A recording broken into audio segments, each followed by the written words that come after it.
Hello everyone, welcome to my channel my authority. आज के इस वीडियो के अंदर हम बात करेंगे the process of man power planning की, जो कि बहुत ही इम्पॉर्टेंट टॉपिक है एचआरएम का। मैन पावर प्लानिंग क्या होती है और इसका प्रोसेस क्या होता है वो हम पढ़ेंगे। Let's start.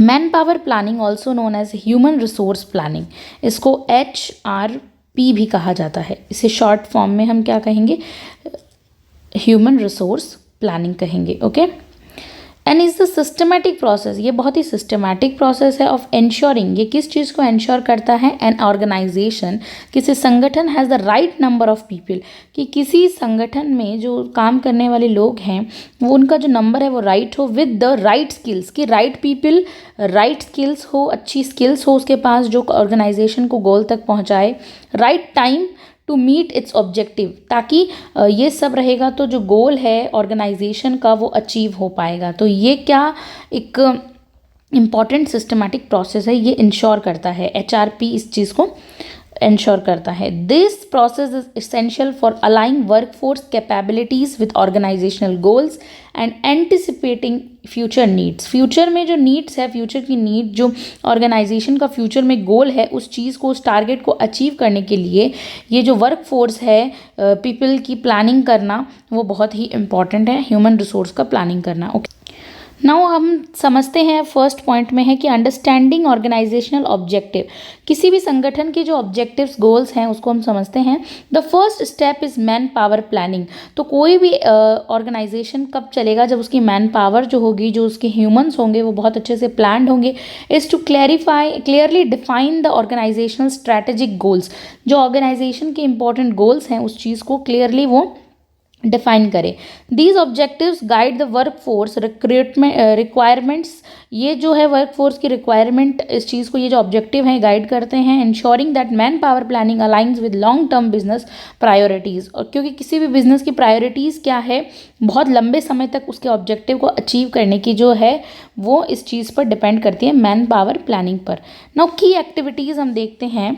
Analysing business strategies and market demands, identify की projects and their human resource implications, setting timelines for achieving organizational goals। जो एक इम्पॉर्टेंट गोल है किसी भी ऑर्गेनाइजेशन का, प्रॉफिट ओरिएंटेड ही होगा वो, क्योंकि कोई भी ऑर्गेनाइजेशन बिना प्रॉफिट के अपने यूं ही नहीं रन करता है, उसका एक प्रॉफिट होता है। उसको अचीव करने के लिए man power planning is very important. ये इस वीडियो का हमारा इंपॉर्टेंट एक लाइन रहे। सेकेंड पॉइंट है assessing current man power inventory. Means हाँ, उन्हें असिस्ट करना, उनको देखना कि जो करंट में हमारे पास मैन पावर है, क्या वो कितने जो है ऑर्गेनाइजेशन में इफ़िशिएंटली काम कर रहे हैं या नहीं। तो अ डिटेल असेसमेंट, उनका वैल्यू करना ऑफ एग्जिस्टिंग वर्कफोर्स, जो पहले से ही काम कर रही है वर्कफोर्स, इज़ क्रूशियल, बहुत हार्ड होता है to understand the current capabilities and identify gaps. तो उन्हें असिस्ट करना, ताकि जो अभी करंट में गैप्स आ रखे हैं किसी भी ऑर्गेनाइजेशन के अंदर, वो एक बहुत ही क्रूशियल टास्क है अपने आप में। These includes analysing both quantitative numbers of employ, कितने नंबर काम कर रहे हैं, एक मैन पावर, एक ऑर्गेनाइजेशन में कितने लोग काम कर रहे हैं, ये quantitative means number of employees से पता चलता है, एंड क्वालिटेटिव कि कितने लोग स्किल्स हैं। ये सारे, एक ऑर्गेनाइजेशन में बहुत सारे लोग काम कर रहे हैं, तो अब ऐसा तो है नहीं कि सारे के सारे बहुत ही टैलेंटेड हैं। ऐसा है कि कुछ बहुत ही अच्छे स्किल है जिनके पास बहुत अच्छी, और कुछ ऐसे हैं कि जस्ट नॉर्मल हैं। तो वो देखना कि स्किल किस किस के पास है और कौन एफिशिएंटली वर्क कर रहा है, ये भी देखना बहुत ज़रूरी होता है। सो किसी भी चीज़ का बोथ एस्पेक्ट है, एक है क्वालिटेटिव और एक है क्वांटिटेटिव, जिसमें एक में नंबर आते हैं और एक में स्किल्स आती है कि कितनी क्वालिटी है, गुणवत्ता क्या है उस चीज़ की।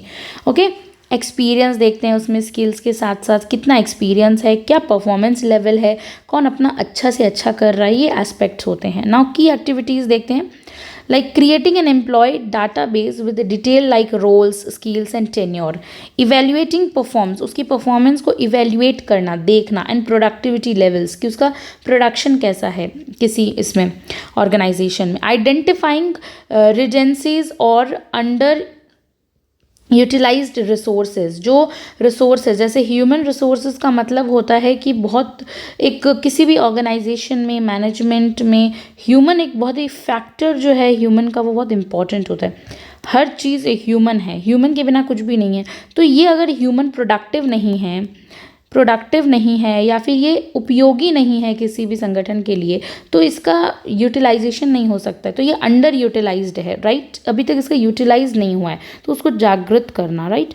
Now forecasting future man power need, और इस चीज़ को भांप लेना कि फ्यूचर में मैन पावर की जो नीड्स है वो कैसी रहने वाली है, वो देख के आप हायर कीजिए। तो फोरकास्टिंग इन्वॉल्व्स प्रिडिक्टिंग, इस चीज़ को आप भविष्यवाणी कह सकते हैं, प्रिडिक्ट करना the future demand for man power based on organisational objectives, कि किसी ऑर्गेनाइजेशन को बहुत अच्छा चलाने के लिए फ्यूचर के क्या डिमांड रहने वाले हैं, इंडस्ट्री ट्रेंड्स क्या रहेगी आगे जाके, कंपनी कितना हाइप पे जाएगी, कितना गिर, मतलब ऐसे देखना, एंटिसिपेटेड चेंजेस इन ऑपरेशंस, और किस तरीके से चेंजेस आएंगे।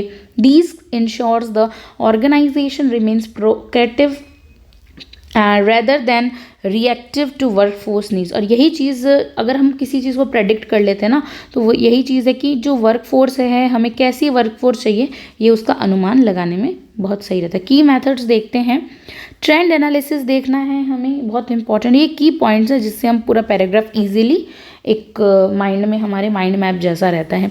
तो देखिए कि की ट्रेंड क्या है, ट्रेंड एनालिसिस की मार्केट का ट्रेंड क्या चल रहा है अभी, राइट। मार्केट में क्या डिमांड है, कैसी मैन पावर चाहिए। एग्जामिनिंग हिस्टोरिकल डाटा, तो ये हमें कैसे पता चलेगा कि ट्रेंड क्या है, हम पुराने डाटा को एग्जामिन करेंगे ताकि हम फ्यूचर को अच्छे से प्रेडिक्ट कर सकें, राइट। नाउ वर्कलोड एनालिसिस, की कितना वर्कलोड है उस चीज़ को भी भांप लेना, उस चीज़ का भी एनालिसिस टेस्ट करना। एस्टिमेटिंग वर्क फोर्स रिक्वायरमेंट्स, की किसी टास्क को करने के लिए अगर हमें 5 मैन पावर की ज़रूरत है, ह्यूमन की ज़रूरत है, तो हम 6 को हायर थोड़ी करेंगे ना, हम उससे कम 4 को हायर करेंगे। तो इस चीज़ को एस्टिमेट कर लेना, एस्टिमेट मीन्स प्राकलन कर लेना, अनुमान लगा लेना किसी भी चीज़ का, राइट। मीन्स उस चीज़ को पहले ही प्रेडिक्ट कर। Now this is the next point, estimating workforce requirement based on upcoming project and task. Now scenario planning कर लेना, anticipating changes, जो आने वाले समय में चेंज हैं in the business environment, जो अभी बिजनेस का environment है, such as technological, क्योंकि आजकल आई-टेक कंपनीज बहुत आगे बढ़ रही है और हर चीज़ टेक्नोलॉजिकल बेसिस हो चुका है। हर चीज़ का बेसिस जो है, इंपॉर्टेंट बेस जो है वो क्या है, टेक्निकल नॉलेज हो चुकी है। तो इस चीज़ को देखना, एडवांसमेंट्स, मार्केट और एआई जैसे फीचर्स को आप रीबिल्ड अपने ऑर्गेनाइजेशन में यूज़ करें, एक्सपेंशन करें, उसको बढ़ाएं, ज़्यादा से ज़्यादा उसको बढ़ाना है आपको अपना जुरिस्डिक्शंस, राइट। नेक्स्ट पॉइंट है आइडेंटिफाई गैप्स। अब जो गैप्स आए हैं ऑर्गेनाइजेशन के अंदर, इस चीज़ को हमें आइडेंटिफाई करना है कि क्यों गैप्स आए हैं। मान लीजिए ये गैप्स हो सकते हैं आपके ऑर्गेनाइजेशन और ह्यूमंस के बीच में, ये ऑर्गेनाइजेशन है और ये ह्यूमंस है, ह्यूमन रिसोर्स, और इसके बीच में बहुत गैप्स है, ये इनकी बात मतलब नहीं पहुंच पा रही है एक दूसरे से। और जो इसके कारण क्या होगा, जो मेन ऑब्जेक्टिव है ना किसी organisation to achieve accomplish task, वो कभी पूरा ही नहीं हो पाएगा अगर ये गैप्स यूं ही बने रहे। Now after assessing current resources and forecasting future needs, the next step क्या होना चाहिए, इज़ टू आइडेंटिफाई गैप्स। मतलब पहले हमने फ्यूचर की जितनी भी नीड्स है उसको असेस्ट कर लिया, उसको भांप लिया कि हमें क्या क्या रिसोर्सेज की ज़रूरत पड़ेगी, ठीक है। अब हमें नेक्स्ट स्टेप हमारा क्या होना चाहिए कि आइडेंटिफाई करें हम किस चीज़ को, गैप्स को, between the present and future work force requirements. और ये यहाँ पे हमें किस चीज़ को आइडेंटिफाई करना है कि जैसे कि फ्यूचर में जो वर्क फोर्स है, ओके, वर्क फोर्स है, इसको क्या चीज़ की रिक्वायरमेंट होगी, और अभी करंट में जो हमारी वर्क फोर्स है इसको क्या चीज़ की रिक्वायरमेंट होगी, इस चीज़ को भी आइडेंटिफाई करना, right. These gaps could be in terms of quantity, shortage or surplus of employees, और quality skill mismatches, कि हो सकता है कि जो करंट में जो लोग हैं वो इतनी अच्छी तरीके से परफॉर्म नहीं कर पा रहे हैं किसी भी ऑर्गेनाइजेशन के अंदर। तो फिर इस चीज़ को भांप लेना कि आगे जाके हमें इन्हें जो है ना वो इस तरह के लोगों को हायर नहीं करना है। तो ये 2 तरह के हैं, एक क्वालिटी और एक क्वांटिटी, राइट। नाउ की कंसिडरेशंस देखते हैं। Work force shortages that may hinder operations, अगर वर्क फोर्स की शॉर्टेज पड़ गई तो जो ऑपरेशंस है वो नुकसान पहुंचेगा उसको। Okay, skill gap that require training और रिक्रूटमेंट, और स्किल गैप्स कैसे आएगा, वो क्या मांगता है, रिक्रूटमेंट जो होता है, भर्ती जो होती है, और ट्रेनिंग जो होती है, मीन्स उनको डेवलपमेंट के लिए दी जाती है, वो स्किल गैप्स की वजह से आ सकती है। And redundant roles due to the automations और रीस्ट्रक्चरिंग, इसका मतलब है कि जो रोल प्ले हो रहा है उसका अपने आप में रीस्ट्रक्चरिंग करना है हमें, अगर वो किसी चीज़ का एबंडेंट सोर्स पे हमें नहीं मिल रहा है फ्यूचर को।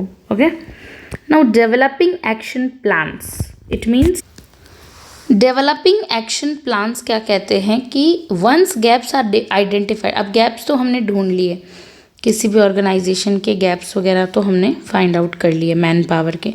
Now the organisation must create strategies, अब ऑर्गेनाइजेशन को क्या करना है, स्ट्रैटेजीज क्रिएट करनी है अच्छी अच्छी, to address them's, in gaps को ख़त्म करने के लिए। दीज इन्वॉल्व्स रिक्रूटमेंट, अब रिक्रूटमेंट मतलब भर्ती, ट्रेनिंग, सक्सेशन प्लानिंग, कैसे आगे बढ़ाना है, and other work force management initiatives. अब ऑर्गेनाइजेशन की बारी है कि वो किस तरह से must create strategies, address them, gaps को ख़त्म करने के लिए इन्वॉल्व करना है recruitment, training, succession planning and work force management initiatives लेना है। अब काम किसका है, ऑर्गेनाइजेशन का है, राइट। फिर नेक्स्ट चलते हैं की स्ट्रैटेजीज में। रिक्रूटमेंट में क्या, रिक्रूटमेंट मतलब क्या होता है, हायरिंग न्यू एम्प्लॉयज़, हायर करना फॉर फिल स्किल और कैपेसिटी गैप्स, अगर किसी ऑर्गेनाइजेशन में ऐसा लग रहा है कि हमारे पास जो वर्क फोर्स है वो कम है, या फिर वो ऐसे लोग हैं जो स्किल्ड नहीं हैं, तो क्या करना है, हमें रिक्रूटमेंट करना है, न्यू भर्ती करनी है, न्यू लोगों को जगह देनी है, हायरिंग करना है, राइट, ताकि जो कैपेसिटी गैप्स है वो दूर हो सके ना। ट्रेनिंग करना है, डेवलपमेंट करना है, मीन्स उनको अपस्किल करना है, अगर पुराने लोग भी हैं तो उनको और अच्छे से स्किल सिखाइए एग्जिस्टिंग लोगों में, टू मीट फ्यूचर डिमांड्स, ताकि हमारी डिमांड्स पूरी हो सके। रिटेंशन प्रोग्राम्स क्या होते हैं कि बने रहे लोग, जो है वो बने रहे, जैसे मेमोरी रिटेंशन कहते हैं ना कि हमें एक चीज़ बहुत दिनों तक याद नहीं रहती, तो वो लोग भी क्या है कि एक लोग मतलब किसी ऑर्गेनाइजेशन में बहुत सारे लोग काम कर रहे हैं, तो ये लोग क्या करते करते काम अपनी स्किल्स को भूल भी सकते हैं या फिर इन्हें नहीं आती, तो ऐसे प्रोग्राम्स चलाए जाने चाहिए ताकि इनको वापस से जो है वो सारी मेमोरीज रिटेन हो, तो इंश्योरिंग की talent remains within the organisation. इससे क्या होगा, जो टैलेंट है वो हमेशा बना रहेगा और वो लोग हमेशा बने रहेंगे, और रिटेंशन प्रोग्राम्स होने चाहिए जिससे उन्हें थोड़े से मोटिवेशन पे मिल सके।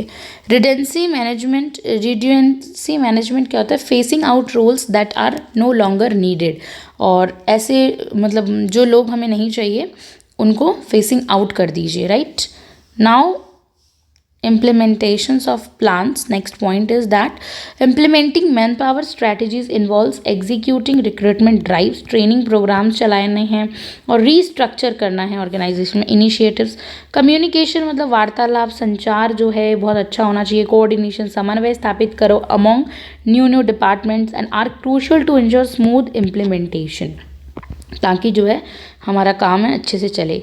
तो conducting interviews and onboarding process, अब कंडक्ट करने अलग अलग तरह के interview, delivery, training sessions, workshops चलानी है, मॉनिटरिंग करना है एम्प्लॉय के ट्रांजेक्शन्स एंड एडजस्टमेंट्स को मॉनिटरिंग करना है कि कैसे काम चल रहा है, कौन क्या कर रहा है, इन सब चीज़ों को। What is monitoring and evaluation, man power planning is a continuous process, ये एक कंटिन्यूस प्रोसेस जो हमेशा चलता रहता है, दैट रिक्वायर्स रेगुलर मॉनिटरिंग, इन्हें हमेशा देखना ही पड़ेगा, एंड एडजस्टमेंट, कुछ ऊपर नीचे हुआ तो उसे एडजस्ट करना, evaluating the effectiveness of implemented plans, ensure the organisation remains and responsive the to changes, हमेशा चेंज के लिए तैयार रहना चाहिए न्यू मार्केट को देखते हुए। Tracking workforce performance metrics means, अब हमें देखना है कि वर्कफोर्स की जो इम्पोर्टेंट सी परफॉर्मेंस है उनको देखना, रिव्यू करना उस चीज़ को ताकि इफेक्टिवनेस बनी रहे, ट्रेनिंग और रिक्रूटमेंट में एफर्ट्स डालना, adjust strategies based on feedback and new organisational need. Now conclusion देखते हैं कि man power planning is a dynamic, बहुत ही डायनेमिक प्रोसेस है, एंड इंटरेक्टिव प्रोसेस है ये, that helps organisation align their workforce with the strategic goals by systematically assessing current resources, जितने भी रिसोर्सेज है उसको मिलाकर फ्यूचर की नीड्स को पूरी करना, developing actionable strategies, organization can ensure optimal workforce utilize होना सारे वर्कफोर्स का, to prepare for future challenges and effectively. तो ये है आज का हमारा इम्पोर्टेंट सेशन जिसमें हमने the process of man power को देखा।